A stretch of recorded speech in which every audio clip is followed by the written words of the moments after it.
Hi, welcome to Off Script. I'm Zach Lewis. And I'm Dr. Draper. Today on the show, we're taking a look at Ghostbusters Afterlife. The new feature in the Ghostbusters franchise from Sony is out. It's a bit of a reboot, bit of a reimagining. We're excited to talk about it. We're also going to take a look at King Richard, the new Warner Brothers feature starring Will Smith as Richard Williams, the tennis coach and father of the up-and-coming Venus and Serena Williams. Bit of a sports biopic. Will Smith is pretty solid in it. Excited to tell you more.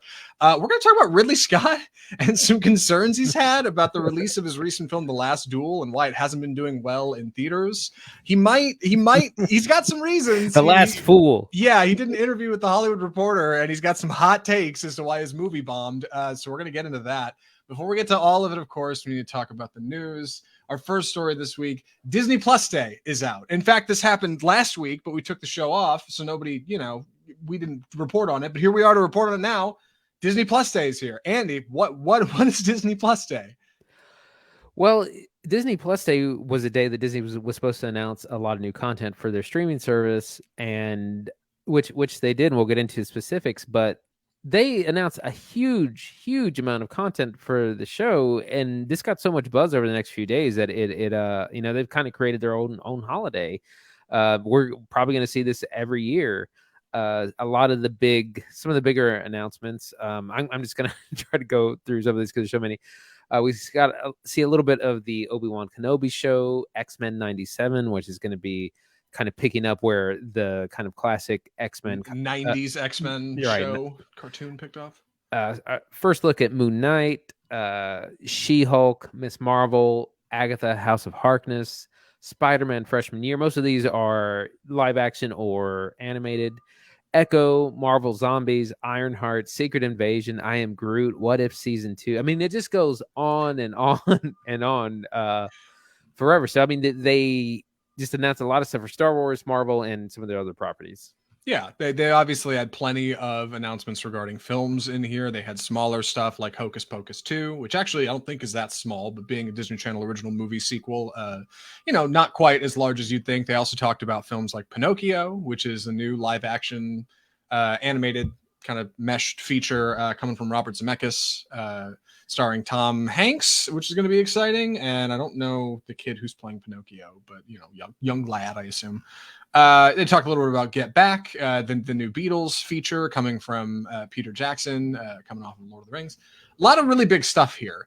What's weird, like Andy pointed out before we started the show, and is really worth highlighting here, is that like Disney Plus Day is not like a calendar holiday. They just kind of invented this. They just invented a day when they're just going to announce a bunch of stuff and everybody's going to get excited about it.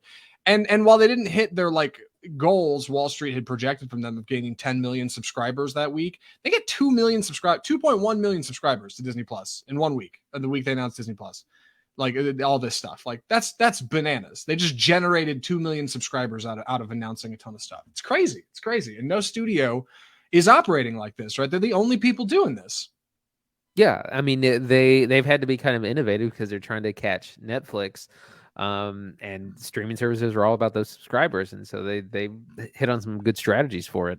Yeah, a lot of exciting things here. I mean, you're gonna have to go reading and find out more. But if you're a Disney Plus subscriber, I think all good things. I think these are all positive, and they're enhancing the service you already pay for. They may also be indicative of a couple dollar price increase next year. Who knows? But what it seems like is Disney is investing a whole lot into the infrastructure of Disney Plus, and that's a good thing, I think, for them. But something that may not be going so well for Disney is a smaller story we found this week. Marvel's Doctor Strange 2 is reportedly undergoing some significant reshoots. And this isn't that big of a story, but I just want to talk around it for a second because I actually think this movie might be really cool, potentially. And I hope this isn't maybe a sign of things to come. So I shared this with Andy right before the show started. He's still probably reading through it, so I'll give you kind of the goods. A little bit, yeah. But Sam Raimi is directing the new Doctor Strange film, Doctor Strange and the Multiverse of Madness. He's returning to superhero films after doing the original 3 Spider-Man films starring Tobey Maguire. Sam Raimi is a very, very peak director as far as horror is concerned. Lately his career has had some bumps, mainly with Oz the Great and Powerful, starring James Franco, is the last film I remember him doing. So Sam Raimi's in a weird spot. But it's exciting that he's returning to comic book films. It's also exciting he's doing a little bit of horror in this film. Doctor Strange and the Multiverse of Madness is written by the writer of Disney Plus's Loki series. So there's going to be a lot of lore here. There's going to be some creepy, kooky Sam Raimi, Doctor Strange stuff. I'm excited about all of that. But this story comes out that apparently Doctor Strange is doing reshoots 6 days a week until the end of the year. Like from when this came out at the beginning of November, we're looking at a month and a half, almost 2 months of solid reshoots.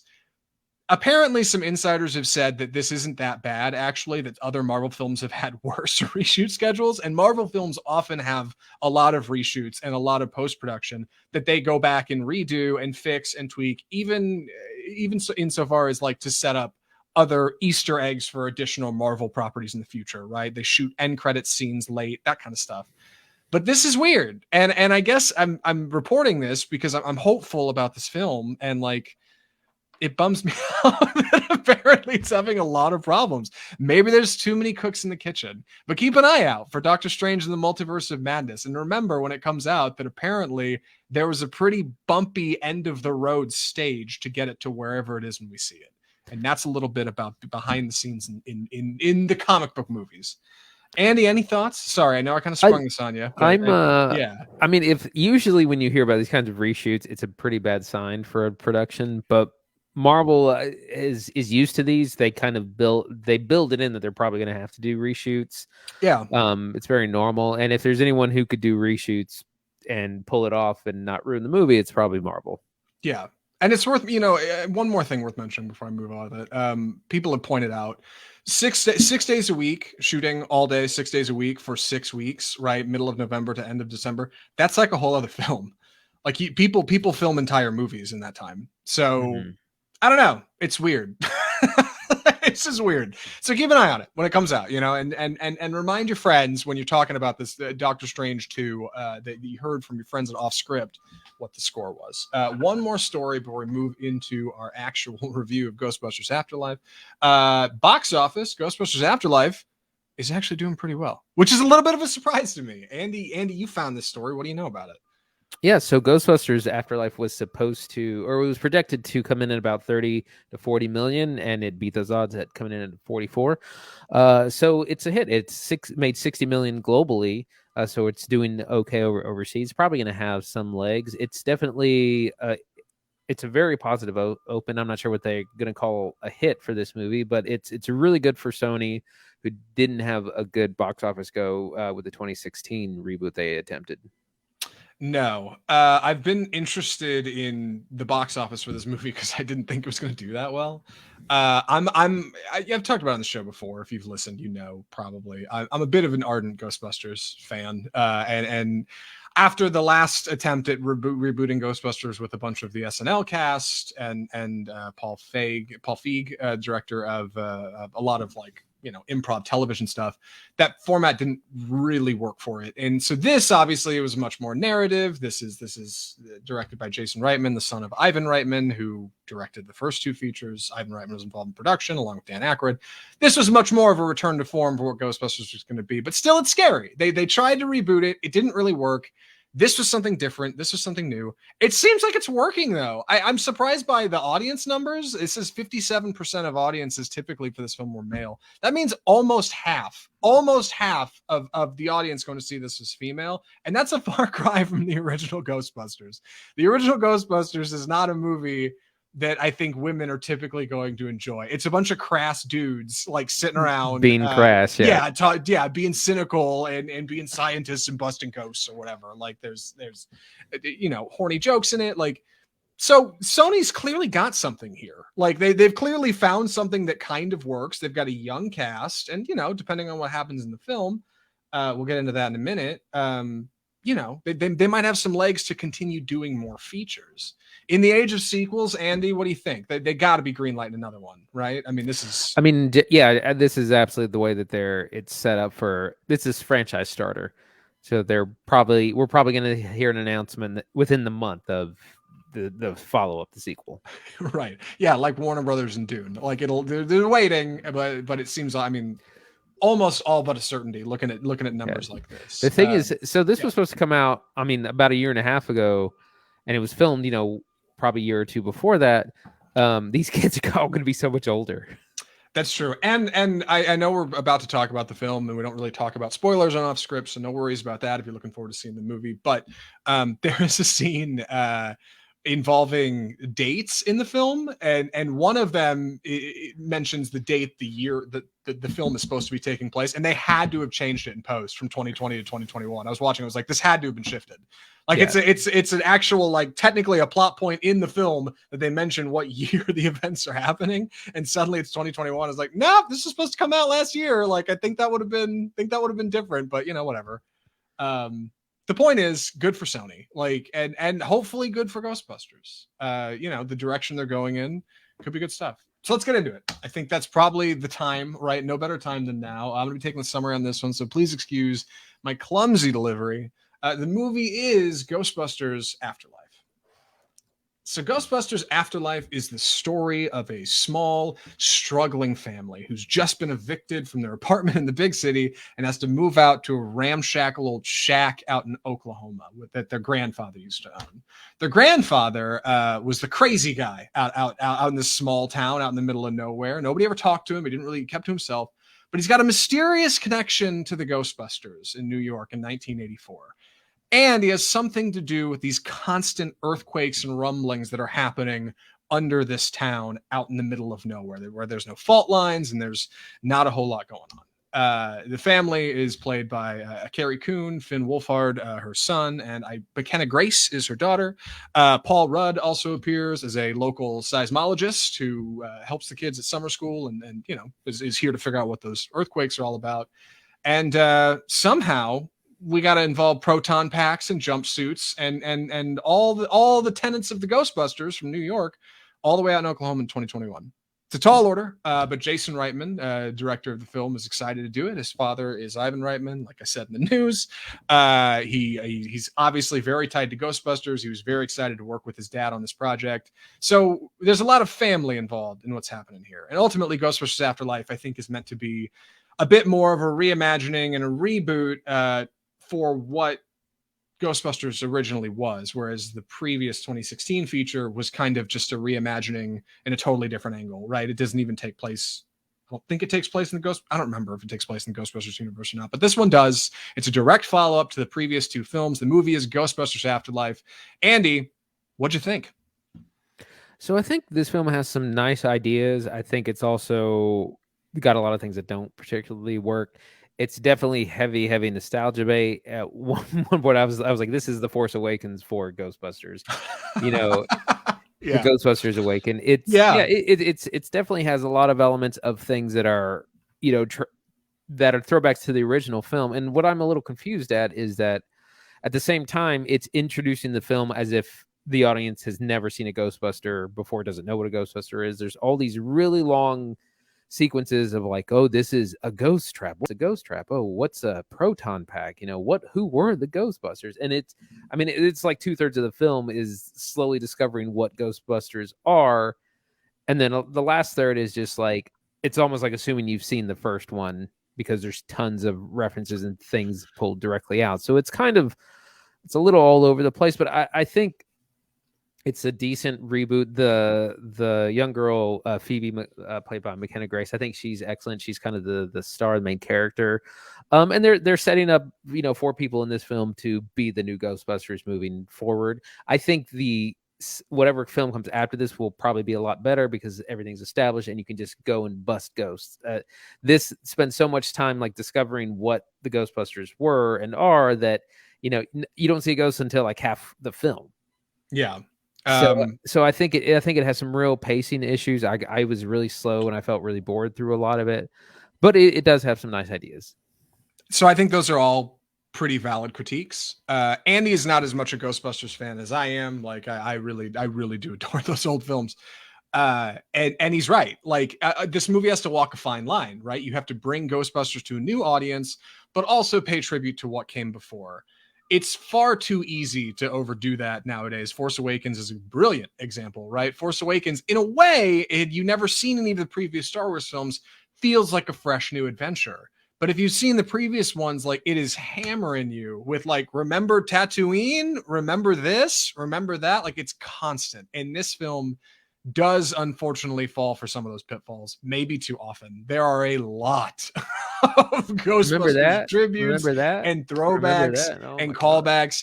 I'm like a hard Ghostbusters fan. I feel like I know a lot of Ghostbusters trivia, and I was rolling my eyes at seeing. I was like, oh, come on. Like there's stuff that's so like just. And I know the Ghostbusters fans are dedicated. There are Ghostbuster groups in different cities that like dress up and do birthday parties and stuff. Like that's a whole thing, man. You can go to Comic-Con and find out more. But this movie, I think, spends a little too much time catering to them and not enough time catering to new kids. But there's a lot that works here, and I'm excited to talk about it. Right, and I think one of the things that's frustrating to me, in the original Ghostbusters, you don't spend 2/3 of the movie figuring out what all their gear is. They just, basically, I think this is more of an issue of like franchise. Yes, film. I feel like I know where you're going, and I agree. Yeah, go ahead. So in a franchise, because I was reminded of things like Goonies or E.T. or some of these other films.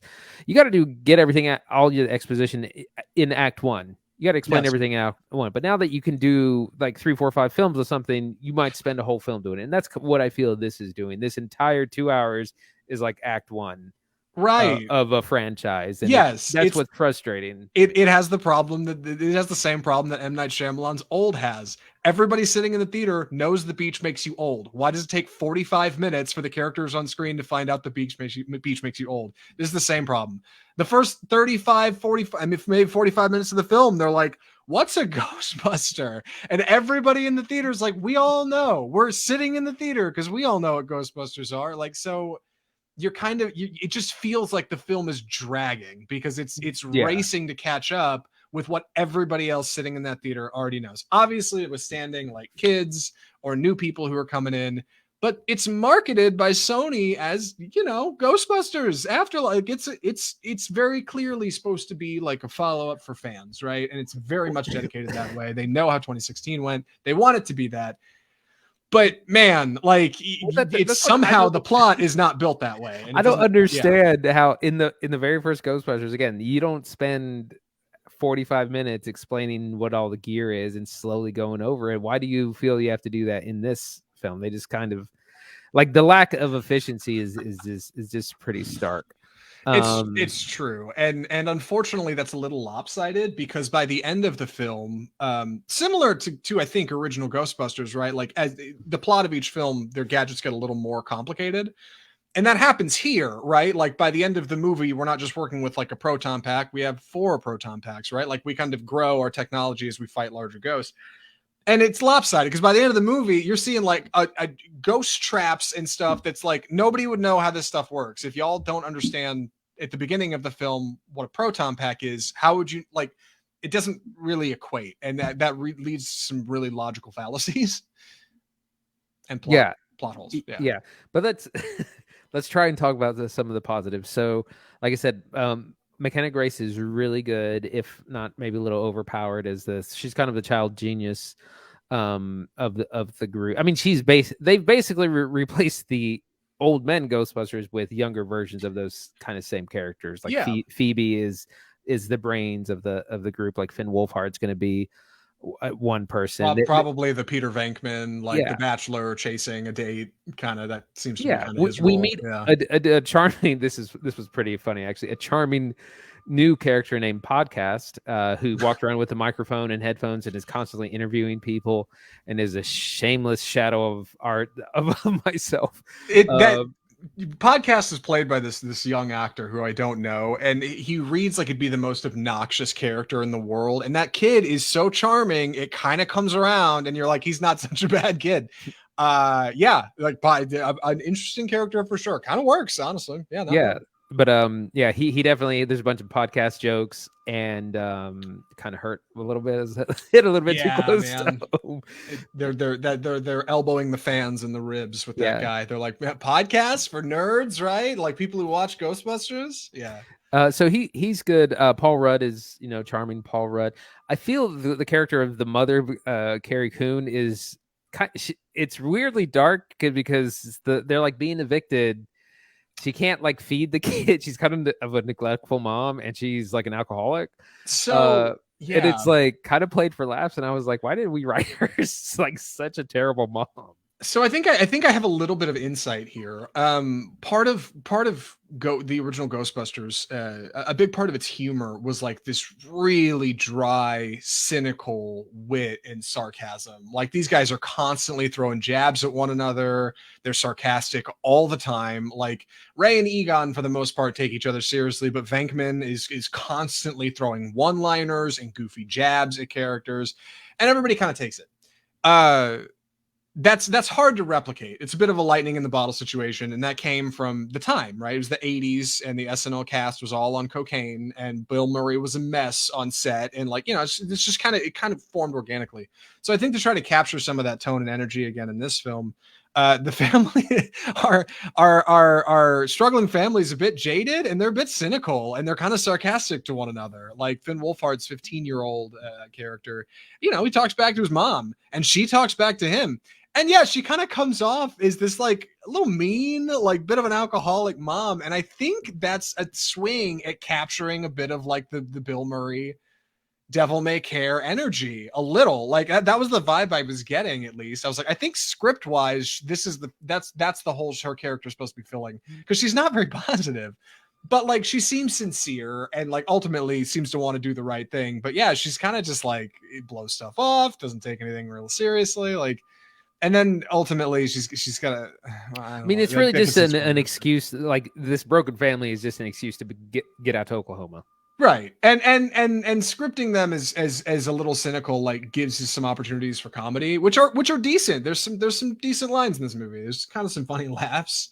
McKenna Grace's character, meanwhile, is like struggling to be social at school. So she has a bunch of like throwaway one-liner jokes that are really atrociously bad.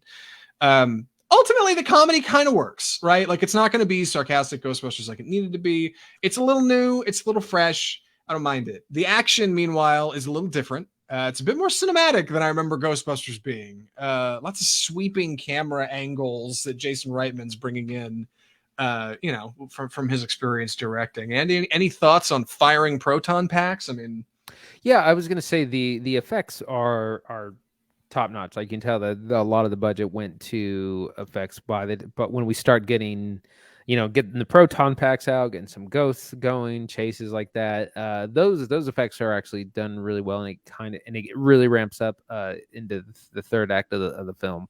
Yeah.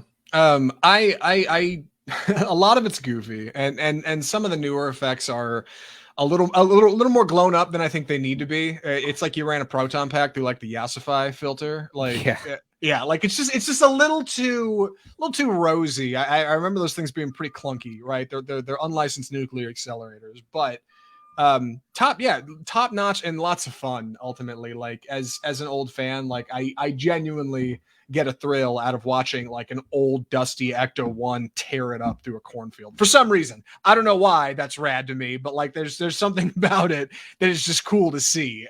You know, this old Cadillac just flying down Main Street with somebody shooting a proton pack outside of it. Like that stuff's really neat. The ghost busting's solid. I think the script writing is pretty good, but I think the biggest pitfall of this film is struggling to find who exactly it's talking to, and that's a problem. It doesn't break the movie. It's a fine film, but it's just an issue. And I think you're right. I think a sequel, another shot at it, would help iron that out a lot more. I mean, it would just be nice to get away from all this like nostalgia stuff and just like, can we write a new? I mean, like you have a built-in fan base. Just write a new story. No, because even the what I've seen pointed out is that even the 26 version is a rehash of the first movie as well. And a lot of stuff is done shot for shot. It's not quite as obvious, but it's still like, you know, it's really leaning on that crutch of like, well, I hope people still like me. Yeah, and I, you know, Sony likes to do that, like with a lot of their films. Like they're going to be things that are safe. This is the studio that made the Emoji Movie, for God's sake. Like they're going to make stuff that tests well. Like if target audiences think it'll work, they're going to roll with it. So looking at the money this movie's made, it seems like there will likely be another one. I'm curious to see how much of this torch it picks up and runs with. You know, some parts of I think our new cast work. Other parts are a little sidelined because the movie's so busy showing you all cool stuff from the old movies. Mhm. So I hope there's some more character in the next one. But I think it's a strong direction. Any other thoughts or recommendations, Andy? I'm ready. Andy, would you recommend Ghostbusters Afterlife? I would recommend it to fans of the franchise because, like I said, there's a lot of nostalgia stuff in there. So if you're not familiar with, you're probably going to be lost on a lot of it. Also, it is very family friendly. If you're looking for something to see over the Thanksgiving holiday, take the kids. It's nice and safe. They got some jokes for adults thrown in there as well. This is clearly made with, they want people to take your kid and see it over Thanksgiving. Like I said, I think the second film, if you're not really Ghostbusters fans, I would say kind of save it for streaming and just wait for the second film, which I think will probably be a lot better because they've kind of juiced all the or milked all the nostalgia that they can. Yeah. I can't imagine them continuing to do that. Yes, it's you're absolutely right. Like in a way, this does fall for some of the pitfalls of like Force Awakens. At the same time, it crams all the possible Ghostbusters references I could think into one film. Whereas Force Awakens did it kind of over three, right? They were like, well, we got the Star Wars trilogy. We'll drop little Easter eggs here and there. There's a lot in here. But it's a good ride. If you like the old Ghostbusters movies, like it's really not a bad time. You could probably save for streaming unless you're real anxious to go see it. But it's a decent popcorn flick. I didn't mind watching it. I went in with pretty low expectations, and I was surprised at how good I actually came out thinking it was. So solid, I think, Ghostbusters Afterlife. And if you haven't seen them, please go do see the originals. They are better, I think, than any of the other ones. Probably one being the best one. That's the thing. Right? If you're so nostalgic, just go watch the original movie. Yeah, like we don't need to remake it. Which, by the way, holds up great. If you haven't rewatched Ghostbusters in a while, go check out Ghostbusters again. It's a ton of fun. It's November. It's spooky time, right? Why not? It's October. Anyway, now we've gotten through the hard part of the show for me, which was me covering the Ghostbusters review. Now we get to some fun, a middle segment that we look forward to usually every week if we have something exciting to talk about. And this week is no less. Andy, you want to you gonna give us the introduction here? It's time for the death of cinema. So we're going to be talking about this article that just came out today from Hollywood Reporter, which says Ridley Scott pins The Last Duel bombing on apathetic millennials. I love it. Ridley Scott is blaming, and I got to find the quote here. But he's basically saying it's us millennials and their cell phones are the reason people don't come out to see serious movies, didn't come out to see The Last Duel, fulfilling the old man yells at cloud meme and the am I out of touch? No, it's the children who are wrong, both at the same time. So there's a lot of reasons that this movie failed. Millennials and cell phones are not really the one. So Zach, what do you think? This headline's hilarious, and the longer I look at it, the funnier it gets. I think it's a bit of old man yelling at clouds. Yeah, I like Ridley Scott. I do. Man's a talent. He's turned out some genuinely incredible films, like cinematic moments we would not get anywhere else. Incredible stuff. But dude, like, yeah, it is not millennials' fault that they're on their cell phones all the time, not watching your period piece. Okay, it's not. That's a little irrelevant. So we should dig in. I haven't seen the film, and I have thoughts as to why this is bombed because the advertising has not worked on me. I was not interested in seeing this. Andy did see it, and I think can probably offer some better perspective. So Andy, let's dig in, man. Why do you think this isn't working? Or have we gone over why all the reasons it probably isn't working yet? Okay, I mean, so one of the big reasons is October was packed. This was the weekend. There were like 5 weekends in October. You had Venom, Bond, James Bond, Halloween, Dune, Last Night in Soho. Yeah. So you had 5 big movies from big directors coming out all in 1 month. Yes. And you had The Last Duel came out the same weekend or the week after Bond. So it competed against Halloween Kills and No Time to Die. So you're not going to win that fight. Like, I don't care who you are. Yeah, dude. Yeah. The other thing is that it should have been a hybrid release. It should have been something that you could have streamed at home. It should have been a day and date release. And it's a shame because I think it is a good movie. But it's also a very difficult subject matter. I mean, it's dealing with a sexual assault of a woman in 14th century France, and it's it has some really graphic and tough scenes, and it's a hard R film. There's lots of violence because like the duel itself between the two men is really graphic. So you're skewing at a way older audience. You're competing against big franchise films. Like you were never going to win that battle. Yeah, I mean, first of all, you're right. It is 100% a combination of multiple things, and it's, dude, it's so funny. I wish I could see a video clip. I don't know if they filmed Mark Maron's podcast where Ridley Scott talked about this, but I wish I could see a video clip of him wearing headphones talking into like a speaker in Mark Maron's living room. About how people spend too much time on their damn phones. Like if I listen to Mark Maron's podcast, I would be listening on my phone when he said that to me. Like it's ridiculous. The out of touchness is too much. But you're right. Number one, you came out in the middle of October after everybody's been stuck at home and hopefully wants to get out and see movies, but people aren't really sure, right? There's still lots of places in the country, nay the world, where people aren't going to movie theaters. You came out when things are stacked right before November, when it's only going to get more stacked.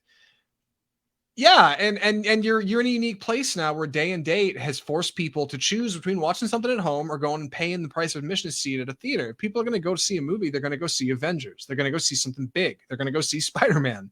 Hopefully Doctor Strange when it comes out. Like a character talking head period piece.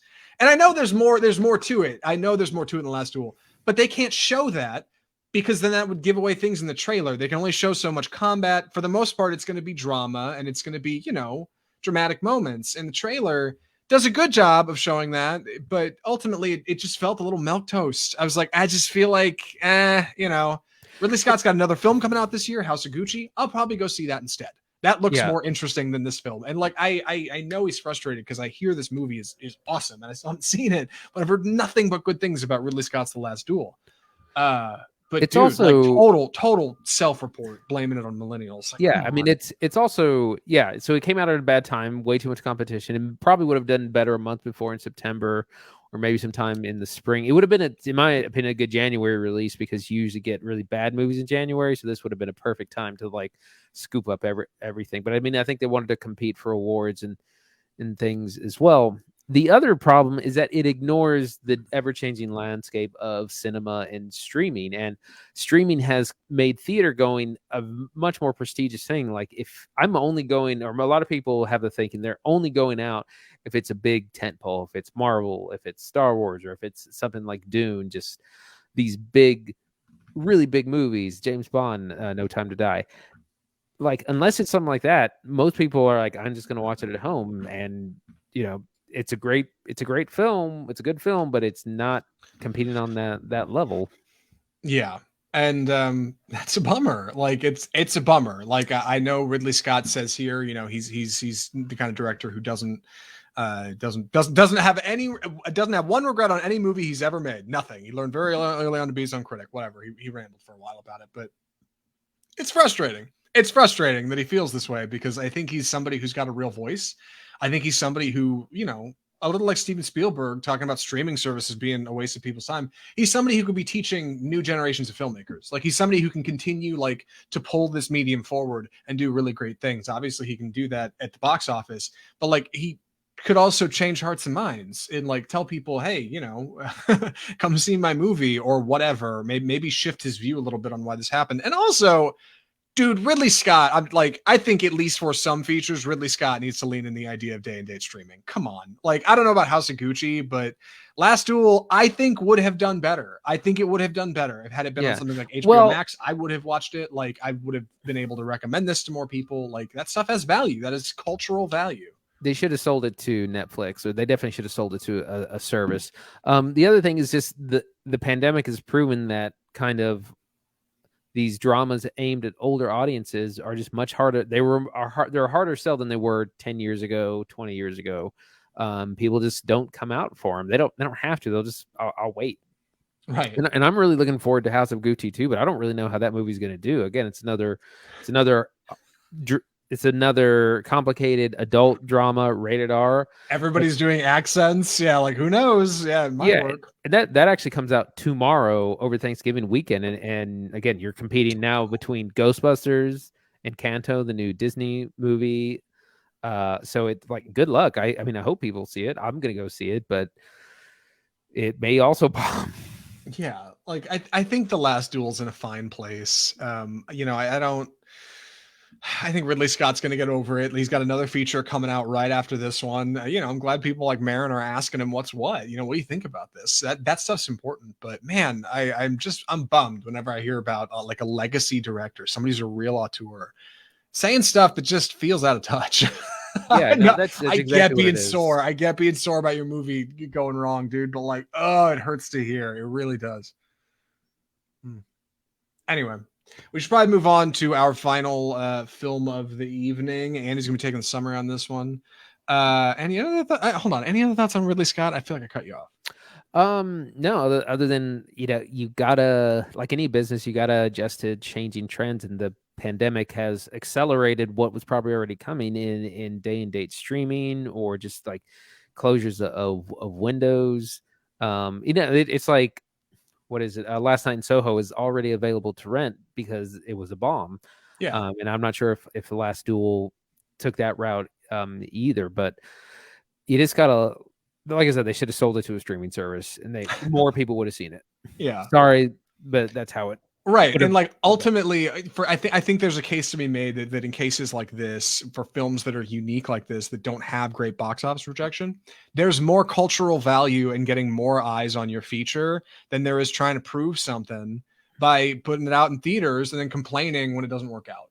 Like, I think that would have been better. Like, I think The Last Duel would probably get more attention, might get a little more Oscar buzz, like if people were able to see it. And I don't know if it's a particularly cinematic film. I haven't seen it, but based on what I saw in the trailers, I thought there's just other stuff to watch this month, you know, and that's a bummer. But I don't think it's Millennials' phone's fault. With that, we should move on to our final film of the episode. I'm excited to talk about this one, actually. I really am, and I hope Andy's excited to talk about it too. Andy, please take it away. King Richard. So this is the biopic of Richard Williams, father of famed tennis stars Venus and Serena Williams. It tells the story of them growing up in Compton, California, and struggling against just the obstacles there, financial problems to get these girls coached. They have to find coaches. They have to kind of survive this very tumultuous time in athletic stars' life, with, you know, while they're developing into being pros. And tennis is particularly a very, very young sport. If you can go pro as, you know, as young as like 14, 15, you know, depending. And so it's navigating that, it's navigating the money, it's navigating this big family of like 5-6 people, and also dealing with the very kind of demanding and difficult personality that is and was Richard Williams, played by Will Smith, of course, in this movie. It's a little long. It's about it's almost 2.5 2 hours 25, right? I think, like, oh, it's a lot. It's got a lot going for it. I think it's got some issues too, but that's what we're gonna get into. Zach, what'd you think? So I was a little skeptical of King Richard going in. If you've been listening to the show for a while, you may remember way back when the first trailer came out, I was like, oof, weak trailer. Why do I want to watch a movie about the guy around two famous tennis stars, right? Like, cool, he's their dad and he inspired them and helped coach them, but like, come on, just kind of seems like a Will Smith vehicle, which is fine. I like Will Smith just fine. But then the next trailer came out, it was a little longer, and I was like, okay, hold on. Okay, this one's framed a little differently. I could see this kind of relationship between the daughters and the dad more. Okay, this isn't so bad. Then the third trailer came out, and I was like, okay, this actually looks decent. This might be pretty good stuff. So I watched it on HBO Max. I didn't go to the theater and see it. Watched it at home. I went to see Ghostbusters Afterlife this weekend. That's what I was watching in theaters. And I was surprised at how charming I thought this movie was. It's got some pitfalls for sure. Mainly in length and pacing, but it's pretty solid. Will Smith, I mean, is really good at roles like this, and His portrayal of Richard Williams is a little different than what he's done in the past, but it feels uniquely fresh. It feels great to see him back at it again. Like, moving some people to tears in the audience. Like, that's awesome. And the story of Venus and Serena Williams wasn't one I was actually familiar with. The girls that play them are tremendous. Like, I love the family in the film. They feel like they have a lot of great energy. I was surprisingly charmed by this feature, more so than I thought I would be. So I'm excited to talk about it. All right. Well, I have a lot of issues with, but where should we start? That's okay. It's not perfect for sure. I mean, in the inverse of Ghostbusters Afterlife, I was like, well, here's all the problems, but I still thought it was okay. This one's a bit more. I'm like, I think I like it, but it's got some issues. That's okay. So I think probably first in our plot, right? Like, the film picks up. Well, shoot, what you tell them? Yeah, Right. Where are we headed? So, right, we're in late 80s, Compton, California. Richard Williams, they live in this small house, and like all 4, 5 girls, they have 5 sisters. They are all sharing one room. He takes them. They train a lot. He's been training them themselves. He tries to find some famous. There's some really good tennis coaches to coach them for free because he cannot afford to. This doesn't really work initially, but they kind of realize that they can't do this. Like Zach said, my biggest problem with this movie is that I don't care about Richard Williams. I don't care how inspiring he was. A little bit, yes. Like, it's like, a little, yeah. To me, it's really problematic that the story of these 2 really incredible, sport-changing tennis players, this movie is not about them. They're essentially in the background, and it's about their dad and their white coaches who helped get them there somehow. So, like, again, the inspiring story of 2 black women is somehow reduced to other people. True. So I think that's true. That's a good point. I don't have a lot of. I think it's a real problem. They are executive producers on this. Venus and Serena Williams are producers on this, so like they did give it the green light. But to me, that's not saying much. And like you said, it is a Will Smith vehicle, and he's basically the only character that has real parts. Like the entire family is just like they're all playing second fiddle. Even Venus and Serena Williams, they don't really have a whole lot of scenes. Yeah. They don't even have scenes like by themselves. It's like always talking with their dad or always talking with their coaches. And then some of the other highlight roles are given to the other coaches. So again, somehow the movie is all about the wrong people. And other problems to me is it's incredibly it just kind of hits a lot of sports cliches. And I guess because we know that these girls are going to grow up and be successful worldwide phenomenons, that like any kind of obstacle or struggle they run into, like, they're going to overcome because they have succeeded in real life. Right. So I think you have to kind of make this kind of movie about something else. Either it could have been like the bond between sisters or things like that. It also tries to bite it off more than it can chew. It tries to take off some big issues involving race that are handled really like ham-fistedly. And things. Zach, you take this from me. I've been talking too long. Yeah. All right. Okay. So first of all, a lot of good points in there. Like, a lot of good points. Some that I disagree with. Let me review. But as far as the film goes, King Richard it's a bit of a Will Smith vehicle, and I'll tell you why. I know it's a bit of a Will Smith vehicle because King Richard's original script was nominated. Actually, I think won in some kind of annual list in 2018 for really good scripts that haven't been picked up by Hollywood. The King, I was reading about this in the IMDb trivia, which there's not much of. It was featured in the 2018 Blacklist, the annual list of well-received but unproduced screenplays. So this screenplay got pushed to the top of a listicle, fundamentally, of good screenplays, and somebody along the way saw it and thought, hey, this could be really neat. Now, I know it's executive produced by Venus and Serena Williams, and obviously they've got a part of it. Maybe they had something to do with that. I'm not sure. But ultimately, like, the story of our lead, King Richard, is that of the father, who is Will Smith, and he has most of the emotional weight lands on him in the film. Yeah, like Venus and Serena Williams are often reduced to on the tennis court or going to their rooms or studying for finals. And they do have some moments that are good stuff. And I'll get into that in a moment when we talk about the plot. But yeah, on its face, I think this is, for the most part, a bit of a Will Smith vehicle, but that's not bad. And I'll tell you why it's not bad. Because one, I like Will Smith, and I think the man can still turn out a good performance. There's some issues here; it's not perfect, and I was maybe expecting a bit more of an emotional. That's the thing. Yeah, exactly.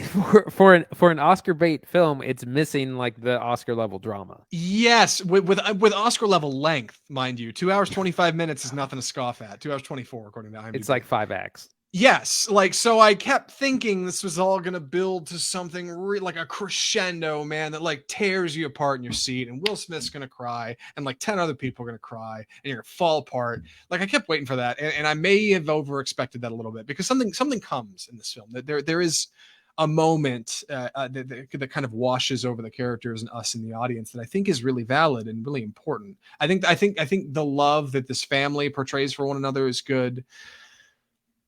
But it's a film in a weird time, right? Like they point out that Venus Williams is supposed to be like basically the first, she's supposed to be a hero for black girls and black women and black culture all over America, like appearing in these giant tennis matches, right? Where otherwise black women have never really appeared at that level.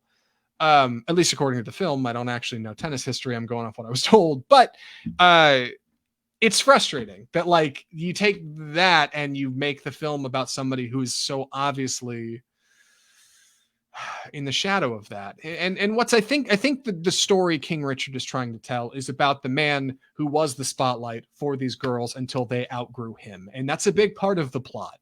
At some point in the film, King Richard Williams starts to realize like they're kind of on a track of their own, and he doesn't have a lot of control anymore. And there's a lot of emotional anguish in trying to find his place when it feels like he doesn't have much of a place anymore.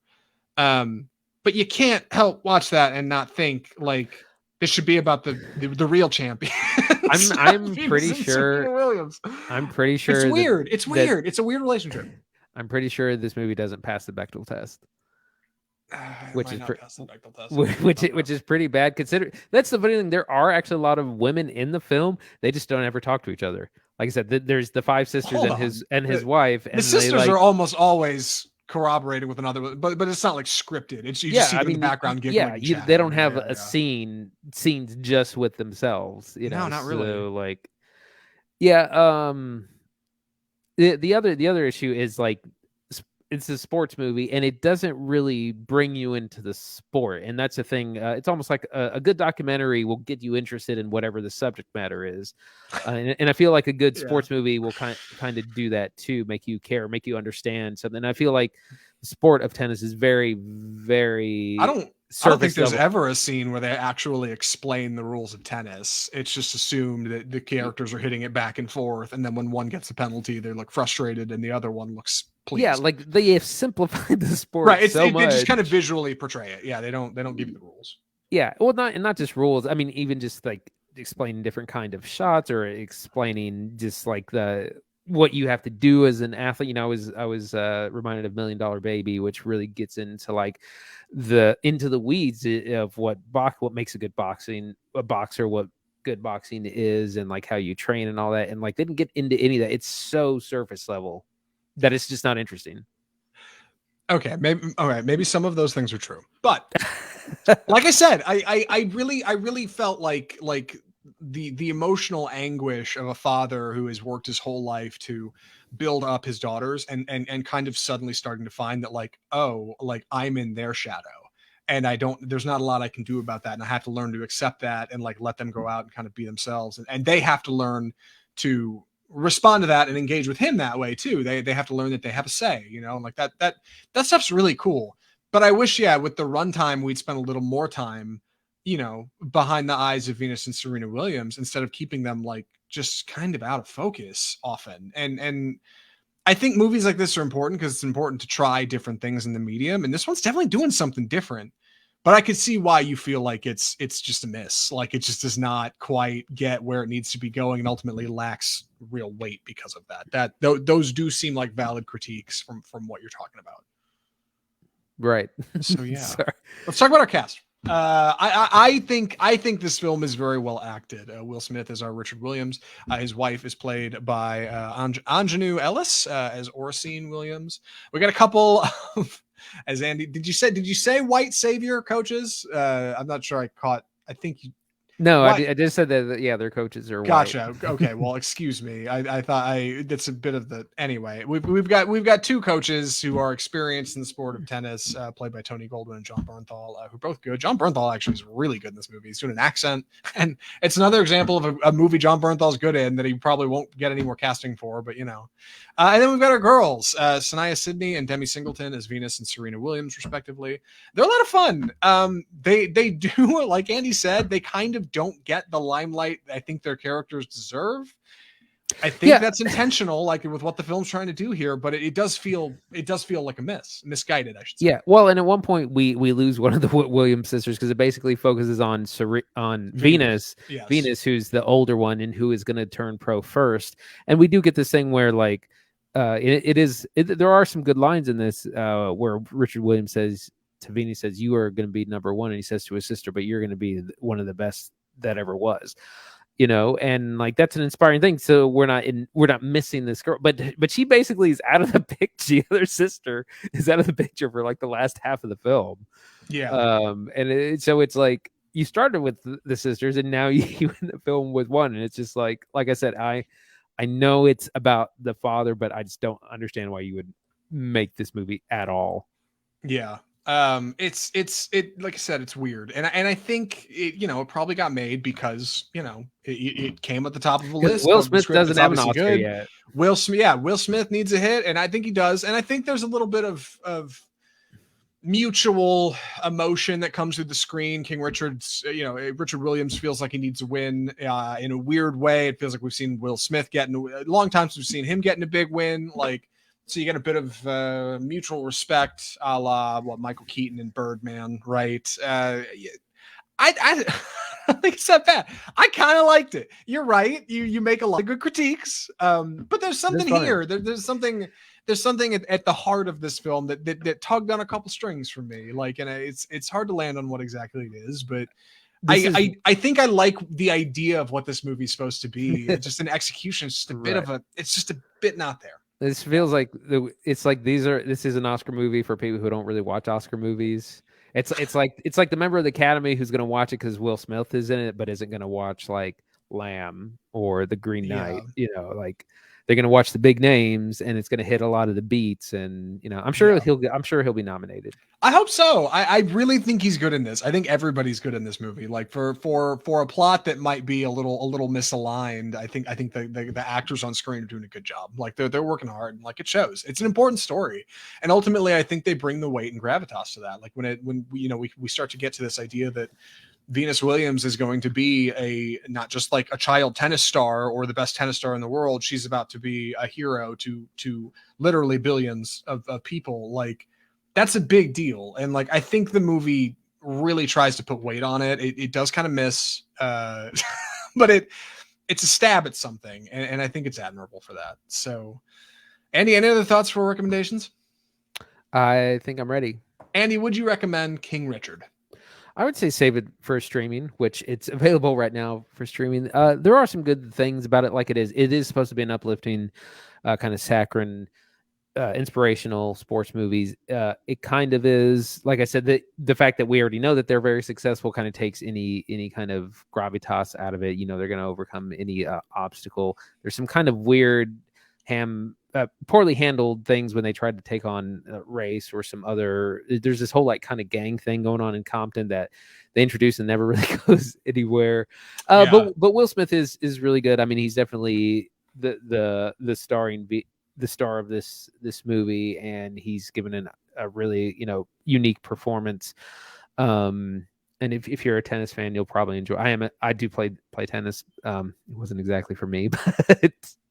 So I would say overall, it's all right. Save it for streaming. Well, hold on. That's why you're sore that the rules aren't in there. You're a shameless tennis stan. That's all. That's going on here. I don't want the rules. I just want some it. nuance. No wonder. I just want some nuance. Yeah. No, that's fair. I am uniquely in the same boat. I think this is a great film to stream at home. You do not need to pay the price of admission to go see King Richard. While there is a lot of exterior lighting, lots of outdoor shots, tennis courts, stuff like that, and not a lot of green screen, which is admirable nowadays. Ultimately, like I think this tale is best served at home at your own pace. It's just a long movie, and it's kind of slow sometimes, but I liked it. I really did. I would say check it out. I don't think it's that bad. Like if you need something to kind of calm down and watch, it's different. Give it a shot. Yeah, it's not a perfect biopic, but if you kind of expect that going in, you expect that King Richard is not a perfect person. Ultimately, I think there's something here that's redeemable. I do. So that's King Richard, and that's about our show. A quick announcement for next week, or what would be our show next week. A personal from me. I am moving, and it's really sudden. We had some family that just moved into town and they need a place to stay, so we decided our lease is about up. We're going to do a quick upgrade, but this has all happened very quickly, so I'm going to be up in the air for the next 2 weeks, which hurts, I know, but we are coming back with some strong stuff. Andy, what are we returning with? Well, there's a lot coming out next month, but the big one that we'll be doing is Steven Spielberg's West Side Story, which comes out on December 10th. And in the meantime, there are some good upcoming things. House of Gucci opens tomorrow. Disney's Encanto opens tomorrow. Those are both theaters only. Encanto will be on Disney Plus in about a month, just in time for Christmas. The Resident Evil movie, Welcome to Raccoon City, opens tomorrow. We mentioned West Side Story. The Nicole Kidman, Javier Bardem, Lucille Ball biopic, Being the Ricardos, comes out on December 10th. We also are looking forward to Spider-Man, No Way Home, Nightmare Alley, The Matrix Resurrections, The Kingsman. There's a lot coming out in late December. Yeah, a lot of good reviews to come. Not to mention, come January, I assume we're doing our top 10 of the year, right? I mean, that's always a That's right. Got to start pulling together them. Dude, what a year for a top 10. Like finally, the movies are coming back, like in the best way. You put in I don't remember. Tenet was this year, right? You put Tenet on your top 10? No, that was last year. That was last year. That did make your top 10. Dune. Right? Dune's going at the top. Oh, dude, Dune might be the top. That's okay. Yeah, dude. Oh, Dune is really good. Dune is not on HBO Max anymore, by the way. I don't know if you saw that. Yeah, went off yesterday. Left. Dude, Twitter. Yeah, my little slice of Twitter was hilarious about it. There were people like, I started it last night, didn't finish it. Other people like, I marathoned it 3 times the day before it went off, just so I could like have it fresh in my mind. Dude, people like Dune. I think Dune's got some staying power. Anyway, yep. I hope we have some staying power with you. And that's the worst segue I've ever done in the history of the show. I hope you subscribe to the show. That's what I'm saying. If you enjoyed watching Off Script, if you watched on Facebook where we stream the show each Tuesday, if you watched on YouTube where we archive it, if you listened on your iPhone, on your favorite podcasting app, wherever you heard us, wherever you saw us, wherever you engaged with the show today, we hope you enjoyed it. And if you did, it would do it a huge favor, do us a huge honor if you just subscribe. Just subscribe on your favorite platform, wherever you're at. YouTube, you can subscribe. Facebook, you can follow us. All that stuff. Just give us a follow. You listen to this whole thing. You kind of liked what we're doing. I think that's fair. I think you might like us doing this again, and you should come back for more. We're on Facebook, like I said, where we stream the show each Tuesday. Our archives are over there. We're on Instagram. We're on Twitter. You can follow us on YouTube to get our episodes. You can check us out online at offscriptfilmreview.com, where our full episodes go up along with interviews, exciting things Andy's got going on the media side. You can check us out via correspondence. You can correspond with us at mail@offscriptfilmreview.com. Andy, this is so clumsy. And ultimately, we'd appreciate it if you just checked out what we were doing and stuck around. Right into the show. Tell us what you think. And ultimately, thanks for listening. And thanks for being a part of Off Script. I'm sorry I'm going to be gone for a couple of weeks. We will come back in December. There's going to be some cool stuff coming to the movies. Subscribe today and stick around with us. From all of us at Off Script, the home of bold cinema, I'm Zach Lewis. And I'm Dr. Draper. Thanks for watching.